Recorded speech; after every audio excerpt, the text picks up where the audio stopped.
I'd like to commence this video with a request.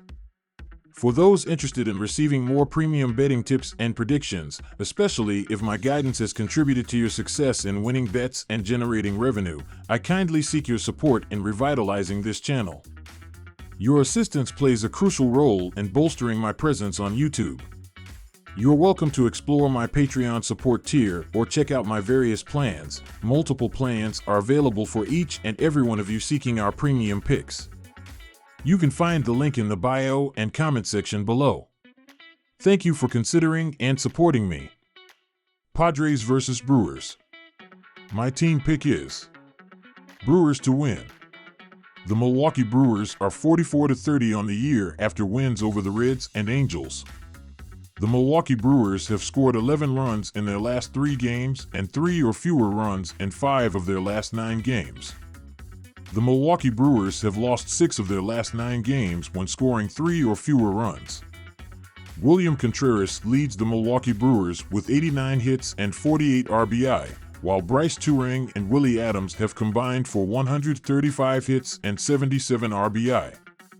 The Brewers will face the Rangers, Cubs, and Rockies following this series. The San Diego Padres are 38-40 on the year after losses to the Mets and Phillies. The San Diego Padres have scored 10 runs in their last 3 games and 4 or more runs in 5 of their last 9 games. The San Diego Padres have won 6 of their last 7 games when scoring 4 or more runs. Jurickson Profar leads the San Diego Padres with 84 hits and 47 RBI, while Fernando Tatis Jr. and Jake Cronenworth have combined for 152 hits and 81 RBI. The Padres will take on the Nationals after this series. Bryce Wilson gets the ball for the Milwaukee Brewers, and he is 4-3 with a 3.84 ERA and 50 strikeouts this season. Wilson has allowed 15 hits and 10 runs in his last 15.1 innings. Wilson has a 4.75 ERA and .234 allowed batting average in 36 road innings. Wilson is 1-0 with a 4.26 ERA and 10 strikeouts in his career against the San Diego Padres. Adam Mazur gets the ball for the San Diego Padres, and he is 0-2 with a 7.82 ERA and 8 strikeouts this season. Mazur has allowed 13 hits and 11 runs in 12.2 innings this season. This will be Mazur's 4th career MLB start. This will be Mazur's first career game against the Milwaukee Brewers. The Milwaukee Brewers need to get their offense going if they're going to have success in this series on the road. However, the Padres have been hard to back all season due to the constant highs and lows. Also, Adam Mazur has been rough through 3 career MLB starts, as he has a 7.82 ERA through 12.2 innings, and he's walked 13 as well. Bryce Wilson is the far and away more trustworthy pitcher this season. Give me the Brewers in Game 1 against the Padres. Cardinals vs. Giants. My team pick is Giants moneyline.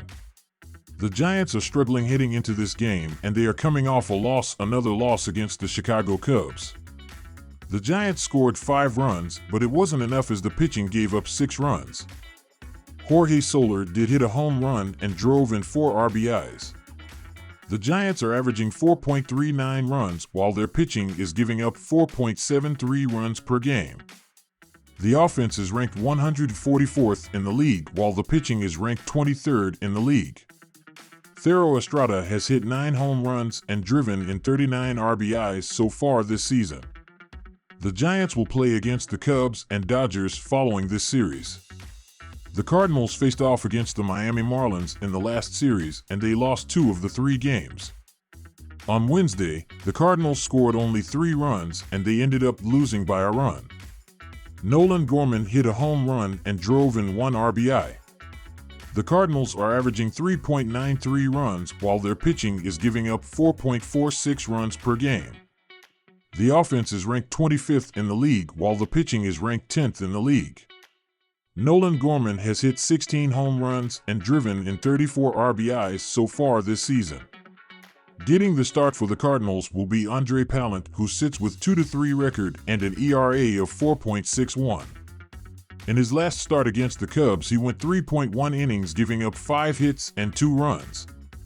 The Cardinals will meet the Braves, Reds, Pirates, and Nationals after this series. The Giants are going to find success here. Even though they struggled in the last series, so did the Cardinals, and they aren't going to be any better here. Pallant sits with an ERA of 4.61, and in his last start, he was hit hard. The Giants' offense is going to get out to a fast start, and that will be the difference here, as the Giants are going to get the job done. Back the Giants on the money line to cash here. Yankees versus Orioles. My team pick is Orioles to win. The Orioles' last series was against the Philadelphia Phillies. Baltimore lost the first game in that set 5-3, but then came back for wins 6-2 and 8-3. Following a 4-2 loss to the Yankees on Tuesday, in Game 2 the O's powered out a 7-6 win in 10 innings. Cade Povich finished with 4.2 innings, 1 earned, 1 hit, and 5 walks. For the starter gig in the Thursday matchup, the Orioles will send out Cole Irvin. This year, over his 13 games, 11 starts, Irvin is 6-3 with a 3.03 ERA and 51 Burmese shots in 68.1 innings. Irvin is 28-37 with a 4.24 ERA in 118 games, 88 starts over his career. The Orioles will take on the Astros and Guardians after this series. Over on the Yankees side, they played the rival Boston Red Sox in their weekend series and didn't do all that well. New York lost August 4th Saturday and September 3rd Sunday to drop the set. In the Wednesday game, the Yankees were out-hit 11-9 and committed 3 errors in the loss. Garrett Cole finished on 4.0 innings and 2 earned runs in the start. It'll be Luis Gil in the starter role for the Yankees on Thursday. This year, Gil is 9-1 with a 2.03 ERA in 14 starts.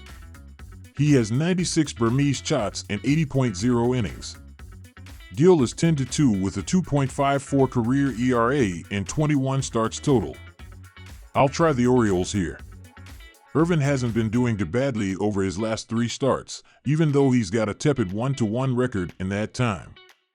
Irvin has given up 7 earned over a total of 17.2 innings over those 3. As for Gil, he's done pretty well also with 4 earned in 16.2 innings over his last 3 starts. We'll have a good starter matchup here if both guys are pitching well. On Wednesday, the O's had a couple of big innings in the victory. Ramon Urias homered and Ryan O'Hearn posted a pair of hits. Both had 2 RBI. If Baltimore can keep it going at the plate, another W could be in the cards. Rockies versus Dodgers. My team pick is over 11.5 runs. The Colorado Rockies are 26-48 this year, and they have lost 3 of their last 4 games. Colorado lost games 1 and 2 in this series, but they did win Game 3 by a score of 7-6 on Wednesday. Prior to this series, the Rockies lost 2 out of 3 against the Pirates, lost 2 out of 3 against the Twins, and split 4 games with the Cardinals. Colorado is 3-7 in their last 10 games, and they are last in the NL West, 19 games behind the Dodgers. The Colorado pitching staff has a 5.62 ERA, a 1.55 WHIP, and a .287 opponent batting average. The Rockies' offense has scored 319 runs with a .250 batting average and a .309 on base percentage. Ryan McMahon is batting .271 with 12 home runs and 39 RBIs for the Rockies this season. Colorado is last in the MLB in team ERA this season, and they have allowed at least 6 runs in 4 of their last 7 games. The Los Angeles Dodgers are 46-30 this season, and they have won 3 of their last 4 games. Los Angeles won the first 2 games in this series by scores of 9-5 and 11-9, but they allowed 7 runs in the loss on Wednesday. Prior to this series, the Dodgers won 2 out of 3 against the Royals, lost 2 out of 3 against the Rangers, and won 2 out of 3 against the Yankees. Los Angeles is 8-5 in their last 13 games, and they have a 9-game lead in the NL West over San Diego and Arizona. The Los Angeles pitching staff has a 3.39 ERA, a 1.13 whip, and a .219 opponent batting average. The Dodgers' offense has scored 384 runs with a .257 batting average and a .338 on-base percentage. Shohei Ohtani is batting .317 with 20 home runs and 52 RBIs for the Dodgers this season. Los Angeles is tied for first in the MLB for runs scored this year, and they have scored 26 runs in their last 3 games. The projected starting pitcher for Colorado is Ty Blach, who is 3-4 with a 4.65 ERA and a 1.41 whip over 50.1 innings pitched this season. Blach has allowed 2 earned runs in 3 of his last 5 starts, but did allow 8 earned runs and 18 hits in the other 2 outings in that span. The projected starting pitcher for Los Angeles is Gavin Stone, who is 7-2 with a 3.01 ERA and a 1.21 whip over 74.2 innings pitched this year. Stone has allowed 2 earned runs or fewer in 3 of his last 4 starts and has gone 7 innings in 2 of those 4 outings.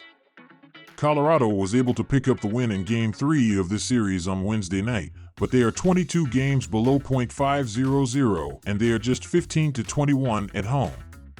The Colorado offense has actually been decent so far this season, but their pitching has been terrible. The Rockies are starting Ty Blach, who has some ugly numbers on the season. The Dodgers are 22-15 on the road and they are cruising in the NL West. LA is starting Gavin Stone, who has been very strong recently. The Dodgers are huge favorites in this game, which takes almost all of the value away from them, but I am going to take a look at the over. We have seen plenty of runs scored in the first 3 games in this series, and I think Blach is going to have another rough outing. My Colorado Rockies vs. LA Dodgers prediction is for this game to go over the total. Athletics vs. Royals. My team pick is Kansas City to win. I'm going with the Royals. Lugo has been outstanding on the road this season, and even though the Royals have taken a bit of a step back with some of their recent form on the road, I think they're still the better team with a huge edge in starting pitching in this game. Oakland has been able to provide value in some spots, but I just think the Royals end the series on a high note with Lugo leading the charge. Give me Kansas City.